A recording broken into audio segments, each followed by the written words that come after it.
Hello friends, आज हम आपके लिए लेकर आए हैं फंगस। दोस्त, जैसा कि आप देख सकते हैं कि फंगस का अध्ययन जो है आपको क्या कहलाता है। फंगस का अध्ययन माइकोलॉजी कहलाता है। ऑलराइट, आगे है कि कवक के ऊपरी भाग जो फंगस होता है ना, तो फंगस के ऊपरी भाग जो है वो काइटिन का बना होता है। ठीक है, फंगस जो होता है यह यूकैरियोटिक में आता है। बात समझ गए? मैंने आपको बताया था कि प्रोकैरियोटिक और यूकैरियोटिक। प्रोकैरियोटिक जो होता है उसमें सभी प्रकार के कोशिका अंग नहीं पाया जाता है, यानी कि प्रोकैरियोटिक अनडेवलप होता है। लेकिन यहाँ पे हमने बताया कि फंगस जो होता है वो क्या होता है, आपको यूकैरियोटिक होता है। ऑलराइट, और यह जो है आपको मल्टी सेलुलर में आता है। फंगस क्या होता है, यह मल्टी सेलुलर में आता है। ऑलराइट, लेकिन अपवाद स्वरूप है। आपको देखिए, ये अपवाद स्वरूप आपको समझना है कि लेकिन अपवाद स्वरूप ईस्ट जो होता है, खमीर जिसको बोलते हैं, एक क्या है, यूनिसेलुलर में आता है। ये भी क्या है, खमीर क्या है, एक यूनिसेलुलर में आता है। ये अपवाद स्वरूप है। खमीर या जिसको ईस्ट बोलते हैं, ये शर्करा युक्त या कार्बनिक युक्त होता है। ठीक है, आगे देखिए, कवक को यदि सूक्ष्मदर्शी से देखते हैं तो उसमें पतले नुमा स्ट्रक्चर उसमें दिखाई पड़ता है। उसे हाइफा बोलते हैं दोस्त। उसको क्या बोलते हैं, हाइफा।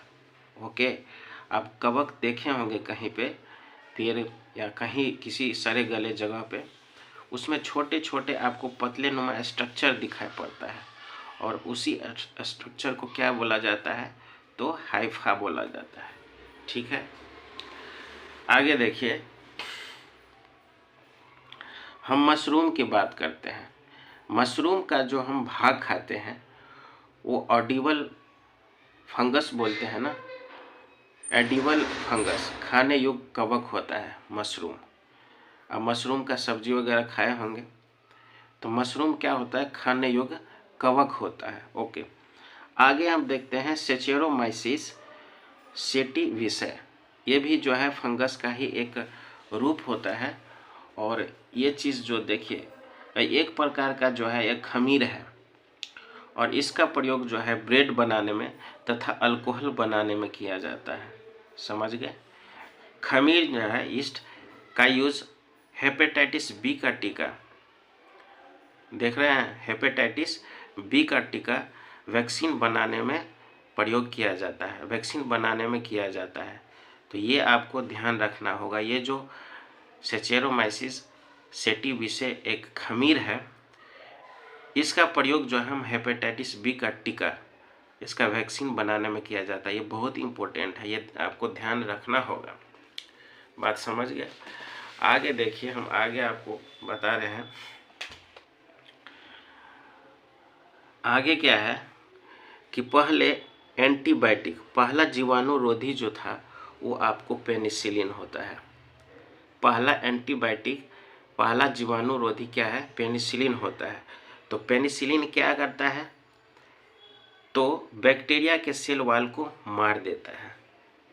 समझ गए दोस्तों? पेनिसिलिन क्या करता है, यह बैक्टीरिया के सेल वॉल को मार देता है। और पेनिसिलिन का खोज किसने किया था, ये आपको क्वेश्चन कई जगह आपको देखने को मिलेगा कि पेनिसिलिन का खोज किसने किया था, तो अलेक्जेंडर फ्लेमिंग किया था।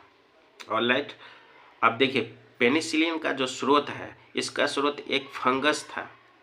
पेनिसिलिन का जो टीका बनाया गया, बेसिकली जो पेनिसिलिन बनाया गया, इसका स्रोत क्या था, फंगस। फंगस से ये बनाया गया था। उसका नाम क्या था, उस फंगस का नाम क्या था, तो उस फंगस का नाम था पेनिसिलियम नोटेटम।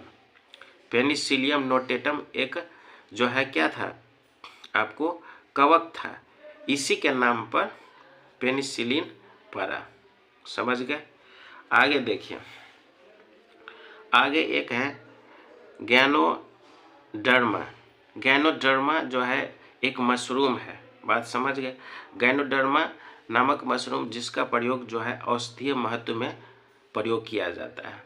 तो दोस्तों ये जो आपको हम कुछ जो हमें बुक में मिलता है, किसी मैगजीन वगैरह में मिलता है, तो वो चीज़ आपको हम लेके आते हैं। ये गैनोडर्मा जो है आप मशरूम कभी नाम नहीं सुने होंगे, तो आप यहाँ देख सकते हैं कि गैनोडर्मा क्या है, एक मशरूम है। इसका प्रयोग किस चीज़ में किया जाता है, तो औषधीय महत्व में इसका बहुत बड़ा प्रयोग किया जाता है। ये क्वेश्चन आपको यदि वैद्य पूछ दे कि ऐसा कौन सा मशरूम है जो औषधीय महत्व में बहुत बड़ा योगदान है, तो यही है आपको गैनोडर्मा मशरूम। ओके फ्रेंड, तो आपके लिए कंटेंट लेके आए थे। आगे हम आपको नेक्स्ट जो है आपको प्लांट किंगडम लेके आएंगे। अब हम प्लांट किंगडम को बहुत अच्छे से पढ़ेंगे। ये सब कुछ ऑब्जेक्टिव टाइप के था जो ज़रूरी हमें लगा, तो इसीलिए हम आपके लिए ये लेकर आए। तो इतना ही था आज के लिए, तो थैंक यू सो मच।